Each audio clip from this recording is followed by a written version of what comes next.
Agora toda terça, Direito em Pauta. Com os advogados do escritório Diego Leonel e Aguiar, Bozeja, Cunha, Maia Advogados Associados. Tudo sobre direito previdenciário, tributário, financeiro, trabalhista, civil, eleitoral e imobiliário. Siga-nos nas redes sociais. @Diego Leonel Advogados. Direito em Pauta. Toda terça-feira na Nordeste FM às 7h30 da manhã. Fique ligado. De volta aqui com o programa Cidade em Pauta, já no quadro Direito em Pauta. Hoje estaremos conversando com o Dr. Guilherme Cota. Vamos falar sobre direitos do consumidor imobiliário. Bom dia, muito bom dia, Dr. Guilherme Cota. Seja bem-vindo ao programa Cidade em Pauta. Eu sou Lúcival Lopes, ao lado do Rodolfo Souza, do Walter Vieira e também da Liliane Santos. Uma alegria tê-lo aqui no programa Cidade em Pauta. Bom dia, Lúcio. Bom dia, Rodolfo. Bom dia, Liliane. Tudo bem com vocês? Espero que esteja aí um ótimo dia. Bom dia, ouvintes da Rádio Nordeste FM. Vamos aqui hoje, dar umas orientações sobre o direito do consumidor imobiliário, aquele que adquire imóveis sob financiamento, compra e venda, aluguel. Vamos tentar aí nessa manhã fazer uma abordagem ampla, assim, e trazer alguns esclarecimentos aí para os nossos ouvintes. Passa muitas informações importantes aqui, do direito imobiliário, com o doutor Guilherme Cota. Doutor Guilherme, como funciona a garantia de vícios e defeitos em imóveis? Então, Lúcio, como que funciona? O nosso Código Civil, em conjunto com a Lei de Incorporações Imobiliárias, ele determina, assim, que a depender das circunstâncias e dos vícios que o imóvel tem, quando você adquire, você tem um prazo, para poder fazer uma contestação disso, ou é um prazo de garantia sobre essa compra. E como é que funciona? De acordo com essa legislação que eu citei, o prazo aí de garantia de um imóvel em que você adquire é de 5 anos, contados a partir da data, isso é muito importante lembrar, que é contada a partir da data da entrega da chave, E essa garantia, ela abrange todos os vícios e defeitos que comprometam a segurança do imóvel, sabe? Aqueles que prejudicam a habitabilidade do imóvel. Ou seja, você entrar para ele ali, ele pode prejudicar a sua saúde, ou você vê que tem vícios construtivos, você vê que tem rachaduras, e chega lá e tem alguma infiltração, algum mofo, E aí, caso o comprador ele identifica algum desses vícios, ele tem que notificar imediatamente ali o vendedor ou a construtora, que é responsável pela obra. E se o problema não for resolvido ali no prazo de 30 dias, o comprador pode, optar pela via judicial e pedir, para extinguir este contrato, além de reparar, o vício, defeito e pedir, por consequência, uma indenização por esses vícios do imóvel, que prejudicou ele a se situar no imóvel, a fazer sua mudança para lá. E aí é o seguinte, é importante ressaltar nessas questões relacionadas às garantias do imóvel, que essa garantia ela não se aplica aos defeitos e vícios que foram causados por má utilização do imóvel, certo? Então, se a pessoa mudou lá e por acaso fez alguma obra ou fez algum tipo de intervenção que prejudicou a estrutura do imóvel, essa garantia aí já não vai se aplicar, ok? Ok, deu para entender. Eu já ia perguntando, isso só valeria para imóveis novos, não? Mas no seu comentário vai para todo tipo de imóveis, Sim. Para o novo, aquele que está adquirindo agora na planta, depois da planta, ou algum imóvel já usado que a pessoa adquiriu, Então, quando o senhor falou nessa última fala aí, o seguinte, que o que é que não se aplica quando se foi feita aí uma estrutura a pessoa que adquiriu agora, Eu não entendi bem, essa questão aí da garantia. Tá, é porque o que acontece? Essas garantias, elas se aplicam, de uma forma geral, aos imóveis que são novos, porque você pressupõe que ele vai ser o primeiro uso. É difícil você tratar de uma garantia de 5 anos do imóvel que já é usado. Por exemplo, é o terceiro, é o quarto dono. A gente sabe que imóveis mais antigos ou imóveis que já passaram por outros donos, eles sofreram algumas intervenções. E, por exemplo, tubulação. Tubulação é uma das coisas mais clássicas, Porque ela está ali 10 anos, 15 anos. Se não for uma instalação, uma tubulação adequada, ou até mesmo a questão do tempo, por consequência, a gente vai ter esses problemas estruturais. Então, essa garantia de praxe, ela funciona mais com imóveis novos, certo?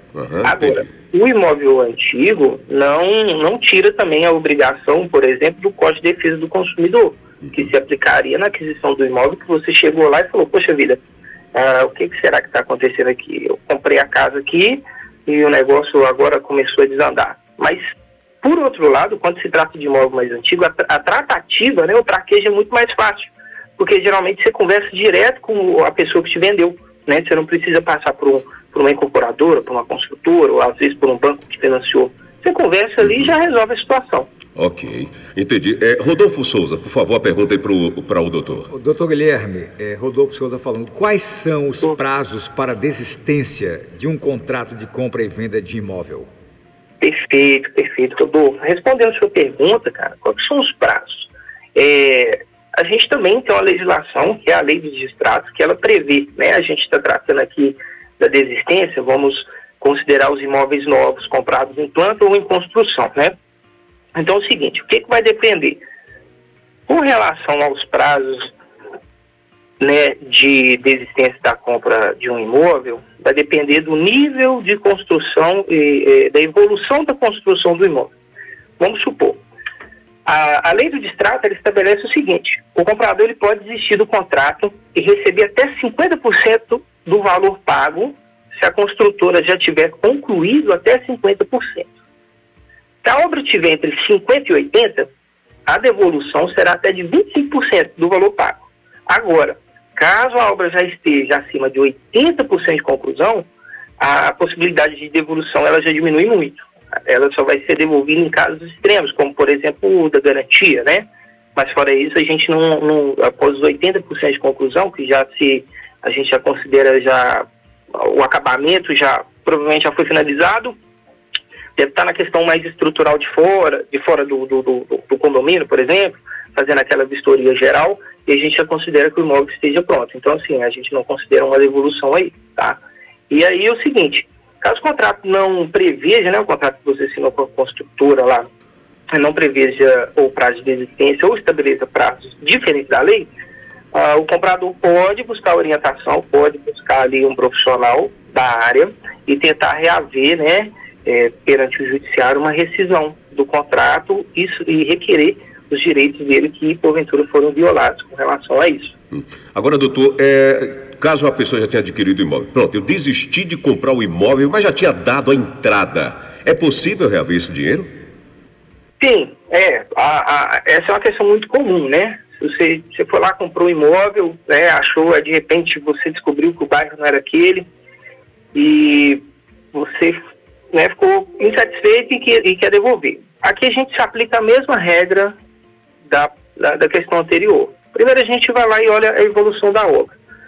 Se a gente já tiver numa porcentagem muito grande ali de evolução, a gente tem uma dificuldade a mais de reaver, né, o dinheiro que foi investido, até porque esse dinheiro foi convertido na construção.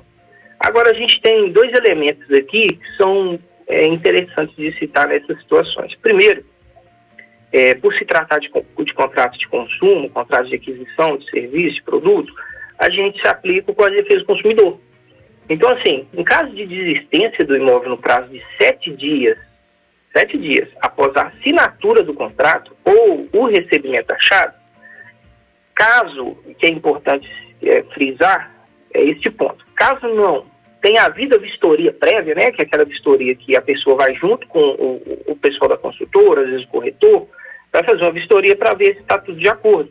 O que é importante, né, vou abrir uma adenda aqui, informação muito importante para quem for adquirir imóvel, sobretudo em planta, né, o que já tiver construído aí, e vai ser a primeira aquisição, ou a primeira pessoa a entrar no imóvel. Sempre acompanhe a vistoria de forma minuciosa, entendeu? Geralmente, na convenção de condomínio, ou na incorporação, na instituição de condomínio, você vai ter um documento apartado lá, que ele vai te falar para você quais são os tipos de acabamento que o seu imóvel vai ter. Então, você vai pegar, né, você pede um acesso a esse documento, que você tem uma vistoria sua, uma vistoria própria, não só aquela que a empresa vai fazer. Aí você consegue acompanhar. O piso que eles me prometeram é esse, a pintura é essa, o rebaixamento, será que tem? Armário, será que tem? A pia do banheiro é essa, o vaso é esse. Então, assim, você consegue ter esses detalhes mais aprimorados. Então, assim, aí, se tiver essa vistoria prévia, o comprador tem o direito à devolução integral dos valores pagos, inclusive da entrada, dentro desse período de 7 dias. Passado esse período, doutor? Se não tiver havido a vistoria, 7 dias, ok? Agora, passou esse período, aí nós vamos ter um problema, porque se ele tiver, por exemplo, feito a vistoria, o prazo para desistência é só de 24 horas. Ele foi lá, fez a vistoria, concordou, deu 24 horas, e ele não falou nada, vai ser difícil, aí é só judicial. Olha que informação importante aí, viu, gente? Você que vai adquirir um imóvel, está comprando e tal, olha esses detalhes aí. Rodolfo Souza. Doutor Guilherme, exemplo, você está com, hipoteticamente, tem um imóvel e quero alugá-lo. Eu posso reajustar esse aluguel aleatoriamente ou existe um indexador que regulamenta isso? Perfeito. Essa é uma boa pergunta, isso acontece com muita frequência, o pessoal aluga muito imóvel, agora a gente está tendo um boom, né, de aluguel e um boom de valores, né, que estão exorbitantes. Mas com relação ao reajuste, o pessoal tem que estar bem consciente do seguinte sentido.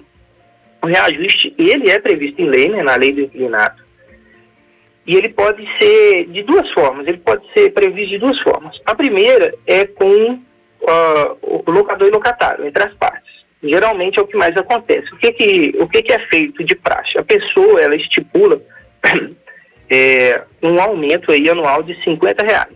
É o que eu mais vejo. A gente tem um limite aí, o que é a lei, o que é doutrina, o que é praticado, é que você só pode fazer um reajuste de até 30% anual, sabe? Então, assim, o que é feito é assim, o pessoal vai lá, aluga e fala, todo ano eu vou aumentar R$50, R$50, tudo certo. Fora isso, a segunda forma, né, que seria a mais adequada, é sobre o índice de inflação, que é o IGPM ou o INPC, certo? Esses são os que são mais aplicados. Ou você ajusta com a pessoa, ou você segue dentro do contrato, isso tudo tem que estar no contrato, você define lá um desses dois formatos aí de reajuste. Doutor, uma pessoa, digamos assim, eu quero alugar uma casa, porém o locador exigiu aí 6 meses de aluguel adiantado, né? A caução é isso aí, 6 meses de aluguel adiantado. Isso é legal, doutor? E quais as garantias locatícias que o locador pode exigir? Olha, isso aí não é legal. Isso aí é totalmente abusivo, né? Você está cobrando aí praticamente metade do ano, a depender do contrato do prazo do aluguel que você firmar com a pessoa. Você está estipulando algo assim muito fora da realidade. Na verdade, a lei do inquilinato, mais uma vez, por sorte, ela traz, né, as definições. Ela fala, olha, você só pode pedir em formato de caução, no máximo, né, 3 meses de aluguel. Não pode passar disso, certo? Você só pode pedir 3 meses, nunca mais que isso. E outro detalhe que é muito importante é o seguinte, a lei, ela prevê 3 formas aí de você garantir a locação. Primeiro é a caução, até 3 meses de aluguel. E um detalhe importante que as pessoas não sabem, quando a pessoa pede um calção, esse calção ele tem que ser depositado numa conta poupança, a conta poupança para dar teoricamente um rendimento, e essa conta ela tem que ser de acesso das duas partes, tanto do locador quanto do locatário, né? Às vezes, se você deposita direto na conta lá do proprietário do imóvel, esse dinheiro some. Geralmente a gente devolve no final ou abate em alguma coisa, mas esse dinheiro ele tem que ser de administração conjunta. Isso aí é uma coisa que não é praticada, apesar de estar na lei. Você também pode fazer o seguro fiança, né? Que é aquele que você contrata empresas específicas, paga um valor específico e aquilo ali assegura a sua locação em caso de inadimplência, por exemplo. E o fiador, geralmente aquele fiador que tem ou renda ou imóvel para poder fazer essa garantia para você. E lembrando, você só pode escolher uma modalidade. Não pode vir, eu quero 3 calção mais um fiador. Não, ou é uma ou é outra. Ok, bom. Pois não, mais uma pergunta aqui, doutor Guilherme, muito pertinente. Tenho um contrato de aluguel de 5 anos, feito através de uma imobiliária. Depois de 3 anos desse contrato, o proprietário veio a falecer. E agora o filho entrou em contato comigo pedindo a devolução do imóvel. Isso é legal? Então, não é legal, certo? O que acontece? A nossa lei, ela determina, né? Ela fala assim, olha, quando o proprietário do imóvel falecer, porventura ele tiver um imóvel que esteja em locação, os herdeiros, eles adquirem a responsabilidade, né? A questão sucessória, eles pegam o imóvel, né? Passa ali para ele por sucessão, e aqueles direitos e deveres vão juntos. Só que os filhos, né? Aqueles que sucederem ali na locação, eles têm que respeitar todas as condições que foram previstas no contrato. Geralmente o pessoal recebe o imóvel, já quer vender, já quer, né? Fritar o negócio. Só que aí o que acontece? Você tem que respeitar o que está no contrato. Então, assim, porventura, se no contrato tiver uma cláusula em que você possa extinguir a locação por um motivo ou outro, é só você seguir esses trâmites, certo? O que você não pode fazer é chegar lá no outro dia e falar, meu amigo, meu pai faleceu, o imóvel agora é meu, então eu vou pedir para que você retire. Aí, assim, se tiver previsto multa no contrato, se tiver previsto prazo, é só seguir o que está no contrato. Isso, o fato do proprietário falecer não muda as obrigações e os direitos que estão previstos. Agora são 7h50, estamos conversando com o Dr. Guilherme Cota, Direitos do Consumidor Imobiliário. Agradeço muito aí a participação do Dr. Guilherme, esclarecedores esses pontos aí, as pessoas realmente elogiando. Inclusive tem uma pessoa, uma ouvinte que diz, a nossa ouvinte Maria Aparecida, do bairro Santa Mônica, está perguntando como ela faz para entrar em contato com o escritório, endereço, redes sociais, porque ela foi muito esclarecedor esse bate-papo, essas informações passadas pelo Dr. Guilherme. Dr. Guilherme Cota. Perfeito, olha, eu agradeço demais por estar, né, fazendo essa contribuição matinal com todo mundo aí que pensa comprar, alugar, vender imóvel, né, e para a dona Maria aí que quer saber, eu vou passar para ela os nossos contatos, endereço, rede social, para ela poder se comunicar conosco, se quiser fazer uma visita, né.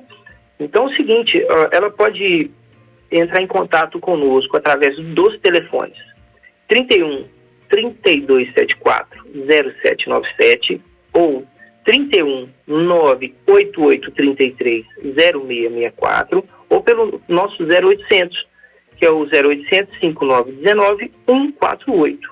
E a nossa sede, né, os nossos escritórios, eles estão localizados em Minas, Belo Horizonte, na Alameda dos Ortiz 21, bairro São Luís, BH, Minas Gerais, e na nossa unidade aí de Feira de Santana, na Avenida João Durval Carneiro, 3665, bairro São João, Feira de Santana, Bahia. Nosso Instagram é @Diego Leonel Advogados. É só seguir que todo dia nós temos conteúdos ali informativos, importantes, ouvir as nossas entrevistas e nós estamos sempre abertos aí para poder esclarecer as dúvidas e ajudar a quem precisa. Muito obrigado, doutor Guilherme. Abraço a todos aí, viu? E até a próxima, né? Próxima terça-feira tem mais Direito em Pauta. Um abraço. Abraço a todos, ouvintes, a todos da rádio. Um grande beijo. Até mais. Um abração, até mais. Agora toda terça, Direito em Pauta. Com os advogados do escritório Diego Leonel e Aguiar, Bozeja, Cunha, Maia Advogados Associados. Tudo sobre direito previdenciário, tributário, financeiro, trabalhista, civil, eleitoral e imobiliário. Siga-nos nas redes sociais. @Diego Leonel Advogados. Direito em Pauta. Toda terça-feira na Nordeste FM, às 7h30 da manhã. Fique ligado.